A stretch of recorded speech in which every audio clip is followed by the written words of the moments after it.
And thank you so much for staying with us this afternoon at 12:30. I'm Jenny Dean. Let's get right over to meteorologist Courtney Jacobazzi with your weather impact forecast. And Courtney, you're tracking a couple weather impact alerts for us. That's right. Yeah, Saturday and Sunday, mainly the back half of the day, both days. It's all going to be thanks to rain that's on the way. Much needed rain at that. From this front that is starting to move into the southeast, starting to bring rain to parts of the Florida Panhandle, South Georgia, up into the Carolinas. We, though, are nice and dry for your Friday. If you're going to go step out, grab some lunch. The forecast is nice. It's plenty warm, that's for sure. Live look outside, you can see tons of beautiful sunshine, 79 in Tampa, 82 in St. Pete, 79 in Clearwater. Look at all the people enjoying the beach. I envy all of them. What a great day to be out over in Clearwater. It's always a good day to be over in Clearwater Beach. Forecast high temperatures today, low 80s across the Bay Area. Inland, though, mid 80s expected in some spots. Look at Bartow, 85 for a high today, 84 over in Arcadia, 83 for a high in Brooksville. It's going to be not a very December-like afternoon because it is also going to be very muggy. You will notice that higher humidity. If you have any dinner plans tonight, here's a look at that dinner cast. Nice and dry for your Friday evening plans. We'll be in the mid-70s around 5 o'clock. We'll drop into the low 70s around 7. Most importantly, dry. You won't need the umbrella if you're headed out this evening, but you will need the rain gear this weekend. We'll increase rain chances both Saturday and Sunday. Those are our weather impact alerts. And notice, rain could impact the Tampa area both Saturday and Sunday. Monday's rain chance, this is very early, like the overnight hours. But regardless, I'm going to time everything out hour by hour for you so you can rearrange or just simply make those weekend plans. That's all in just a few minutes. So many things going on this weekend. Thank you so much, Courtney. Well, as we head into the holiday season, firefighters across the Bay Area, they want to make sure that your celebrations don't turn into emergencies. Crews from multiple fire departments teamed up for live fire demonstrations, and 10 Tampa Bay News reporter Nick Valtero shows you how quickly holiday hazards can escalate. Yeah, those holiday fires, they can really start quickly, and they do see an uptick during this time of year, whether it's kitchen fires, tree fires, candles, or even with turkey fires. A lot of different hidden dangers when it comes to the holiday season. I'm here with Mike Haywood from the Temple Terrace Fire Department. Let's just talk about this. We have a simulation here. Just talk about some of the risks people run into, especially this time of year. So cooking fires are up this time of year. So this trailer is a progressive trailer, and it's designed to teach people about fire safety. So there's a couple elements on here that are dangerous. One of them is obviously there's a flame. So you do not want to put water on that, and you do not want to grab it and move it. So you simply want to cover it and turn the stove off. Those two elements will most likely put the fire out. There's an also with the handle turned sideways or turn this way. You want to turn it sideways to make sure that a child can't come and actually pull the handle on themselves and catch the bottom of the cabinets on fire. So let's say that we didn't do any of that, and now the cabinets are on fire. We can activate the 911 system. We can fill the trailer up full of smoke. So you see there's smoke coming out. We'll teach the kids to crawl out. Using the back of their hand, they want to touch a door to see if it's hot. If it's hot, they don't open it. They go to the next one. So they crawl out. We have a heated door simulator. So the door's hot, so they're not going to open it. So they're going to go out to their special meeting place, which is going to be most likely a mailbox.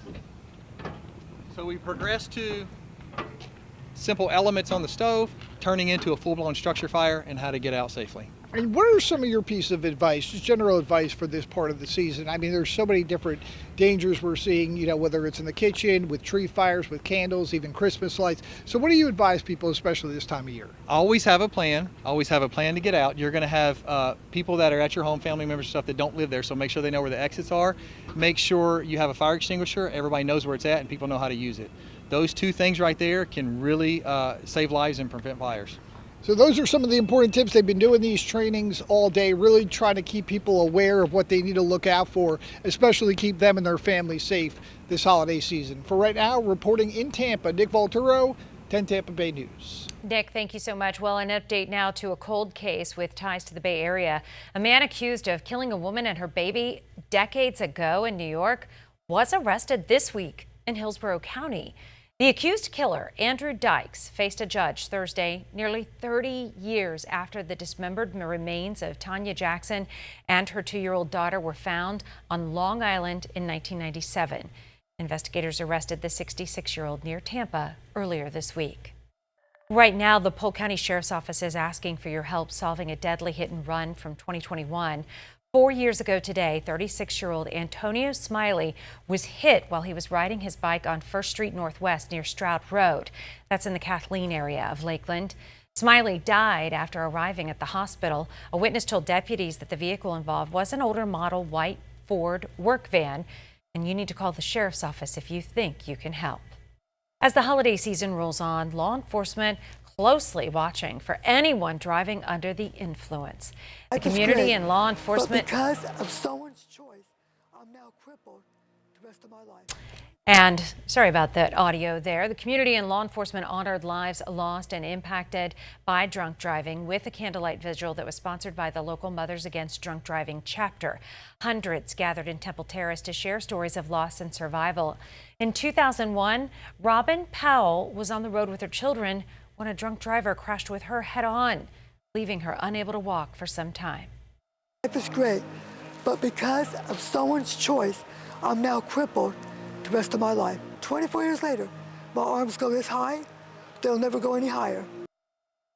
Now, Florida's seen about 5,000 alcohol-related crashes every year since 2018. Nationally, a federal report shows an average of 34 people die in drunk driving crashes every day.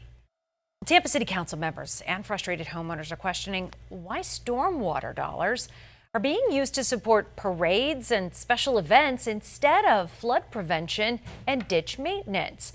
City staff say that at least $2 million in general fund money has been transferred into stormwater accounts each year since 2017, with about $250,000 recently spent on event-related needs like barricades and street sweeping.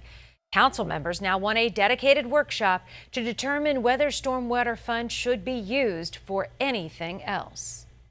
Well, Defense Secretary Pete Hegseth left Washington this morning for events in California this weekend, but he's still facing questions over the Trump administration strikes on alleged drug boats off the coast of Venezuela. Natalie Brand has the latest from Washington. The U.S. military announced a 20-second strike on an alleged drug boat Thursday, killing 4 people the administration identifies as narco-terrorists. It comes as Operation Southern Spear faces increased scrutiny on Capitol Hill, with lawmakers questioning Navy Admiral Frank Bradley Thursday about a second strike on a boat in September that killed 2 survivors of an initial attack. Congressman Jim Himes, the top Democrat on the House Intelligence Committee, was among those shown unedited footage of the incident. What I saw in that room was one of the most troubling things I've seen in my time in public service. You have 2 individuals in clear distress, without any means of locomotion, with a destroyed vessel, who were killed by the United States. But Republican Tom Cotton, who chairs the Senate Intelligence Committee, called the strikes lawful. I saw 2 survivors trying to flip a boat loaded with drugs down for the United States, back over so they could stay in the fight. Lawmakers from both parties said Admiral Bradley told them Defense Secretary Pete Hegseth did not give the order to, quote, kill them all, as was reported by the Washington Post. The White House has made clear President Trump remains confident in Secretary Hegseth, even as some Democratic lawmakers call for him to resign, especially in light of a new Pentagon Inspector General report. The report found Hegseth did not comply with Defense Department policies when he used his personal cell phone and the messaging app Signal to relay sensitive military information about an operation in Yemen in March to other top administration officials. The report also found Hegseth's actions created a risk to operational security that could have resulted in failed U.S. mission objectives and potential harm to U.S. pilots. Hegseth described the report as a total exoneration, saying no classified information was shared. Natalie Brand, CBS News, the White House.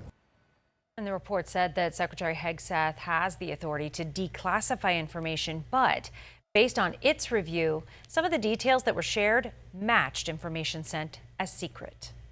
All right, let's get you in the know now with some of the other top stories that are making headlines this afternoon. A federal grand jury will not indict New York Attorney General Letitia James. This is the second time her charges have been considered and dropped. The case involves a property that James purchased in Virginia. It previously included charges of bank fraud and making false statements. James denies any wrongdoing. New details on how the FBI says it tracked down the man accused of placing a pair of pipe bombs in Washington, D.C. on the eve of the January 6th Capitol attack. Now, according to an affidavit, law enforcement used credit card purchases, cell phone data, and a license plate reader to find the suspect, Brian Cole Jr. The bombs were set outside the headquarters of the Republican and Democratic parties. And the White House says President Trump has hired a new architect to oversee the construction of a new ballroom. The president and the current architect clashed over the size and scope of the project. The president hopes to have the ballroom finished before his term ends in 2029. More and more adults over 45 report feeling lonely. I'm Cristian Benavides with the results of a new survey.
Streaming live on 10 Tampa Bay Plus. This is 10 Tampa Bay News at noon.